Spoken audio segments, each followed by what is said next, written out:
Kuna Llnagaay, or Skedans, sits just outside the official boundary of Gwaii Haanas, but it holds just as much story, spirit, and strength. In this episode, we'll travel to a village site once home to more than 24 longhouses and dozens of carved poles. Here, on a low grassy rise above the tide line, Haida heritage endures in cedar, shell, and shoreline. I'm speaking with the Watchman here, and Melanie, correct? Yes, yeah. And Melanie is here to tell us a little bit about what makes this site unique and why it's called On the Edge, and how visitors can meet it with quiet reverence and curiosity. So thanks for joining me. Yeah, hello. Before we dive into today's episode, I want to tell you, if you've ever dreamed of experiencing one of the incredible destinations that we talk about on the show, be sure to visit farandawayadventures.com. For over 30 years, I've helped travelers discover some of the most extraordinary destinations on Earth. If this is of interest, check out the link in the description to farandawayadventures.com, and we'd be happy to make your next trip unforgettable. Well, Melanie, you've been here for some time, and Skedans, can you tell me a little bit about the history or this area of Skedans? From what I understand from Skedans is, well, it's where I'm from. So it was more it's so close to town. So it was a really good trading post here and stuff. So it was a busy town, a lot of potlatches, and just really busy. I don't know how to explain it. It's just amazing, like every other village that you would visit here. So you got to come see it for yourself. Now, do you know what the meaning of Kuna is?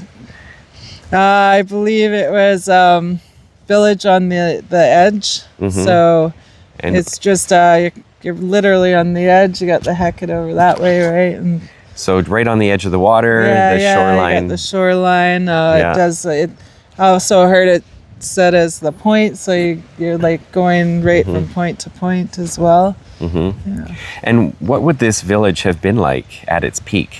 At its peak, it would have been pretty busy. So yeah, there was up to anywhere from 600 to 700 people, give or take, was the count.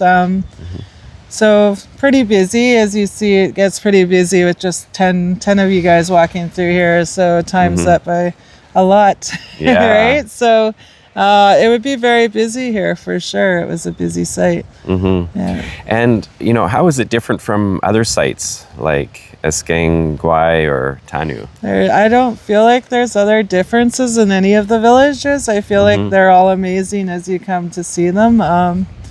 We all have our own story in each village, and it's I really, as a Haida myself, I can't say that one was better than the other. They're just amazing that you can still come here and picture how it was back in the day. You do get to see still some monumental art standing up.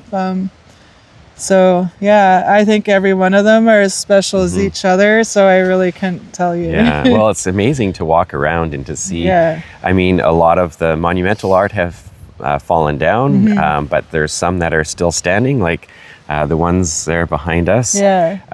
Can you describe for me some of the poles here and what they actually represent? The poles here that you'll see are mortuary poles. We got a few double and singles here. The mortuary is where you would put the bentwood box in and you put the cover on. And that's where people would be buried inside. They're more of our more important poles to have left on site. You wouldn't want to move those because those are people that are still waiting to go back into the earth and complete their circle of life, right? So. And so there's still a number of those poles standing. We do. We have a few of them. I believe there was 1, 2... I think there's 3 on the tour. Okay. And how do these the poles that are here continue to teach visitors and descendants alike? Well, because there's still carvings in them, right? So you still are able to see, like, such as the Emily Carr one, and then they're still standing. You're able to find that timeline to pick up and start to learn what the art meant on there, because each pole tells a story.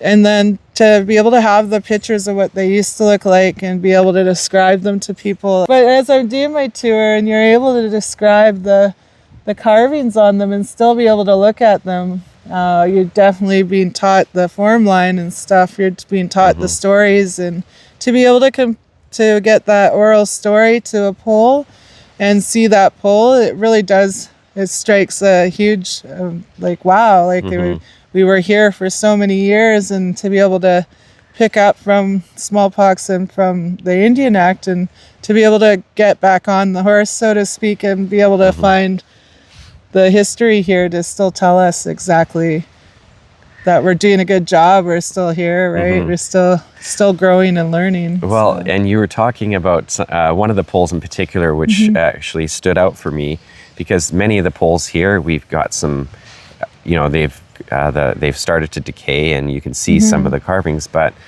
you talked about one where there's some very not as deep engravings, which is much older. Yeah. And how can you tell? Just the shallowness of that pole would tell me that it is before we were trading our metals, before we had the metal tools to make more of elaborate cuts. Back in the day, you would use shell and obsidian, and so therefore your cuts weren't as deep. They're not as elaborate till then. We got the metals, and then we just blew up from there, right? Yeah. Now, what are the challenges in preserving these structures that are here? Well, you don't want to preserve them.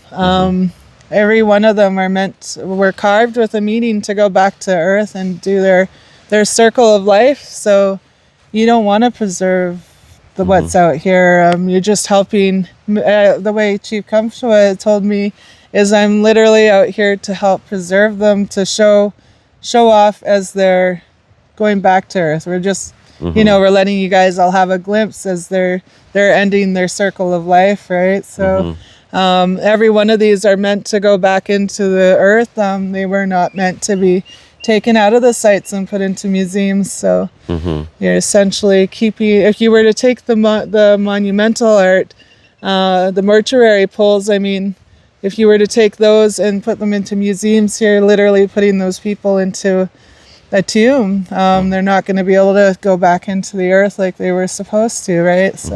So you definitely don't want to. Yeah, so you're just here to kind of interpret and to help people, just to help you understand till they're doing what they're doing exactly what they need to be done. Yeah. Is there anything that people often misunderstand about the Haida village sites? Or? Oh yeah, people a lot of people don't understand why we're not getting these out to museums, why we're not putting them in or taking back our old stuff and putting them onto our sites. You simply can't, because the ecosystem won't be able to handle all the preservatives that are put into everything that have been taken off the sites already. So people don't understand why we don't want to take that back and put them back out here, and that's why, right? It's just simply the ecosystem wouldn't be able to handle it at all. Yeah. Well, is there anything that you think people should consider if they're thinking of coming to Haida Gwaii? Check out the museum first, and then come out and do your touring around out here, and then I would suggest go back to the museum again for the next one after you're done. So do the museum twice. I'm not trying to blow it up or anything, but it is an amazing museum, and by the time you're done your touring out here, if you did check it out beforehand, definitely go back, because it does give you like a little bow at the end of the that's the museum tour. At the Heritage Centre in Skedans, so right? Definitely make sure that's a stop if you come here. Definitely. Well, that's important, because museums have their place to help people understand and to see. Yet coming out to these sites, you really get more than that. You get a feeling of the whole place and what it was like. So. For sure, when you jump on the beach, you do. If you're entwined with that feeling when you jump onto any of the sites, once you're leaving that boat and hitting that site, you do get a feeling for each site. Some are really a heavy feeling. Others are, like such as Kuna here, is a really happy feeling. It's very lit up. it was nicknamed the party town. And I feel like when you do jump on that and you do get on this beach, you feel that you are uplifted. Some others is just not the case. It all depends. Those feelings are always different for each site. That's why there's no way you can really say this is my favorite site. Yeah. I love Kuna because Kuna is my home. Wow. Well, thank you. It is wonderful to be able to walk around this place and to feel of the spirit here and to see exactly what it's about. But thanks for joining us on the podcast. Awesome. Thank you. Thanks for tuning in. Discover your next unforgettable journey at farandawaядventures.com.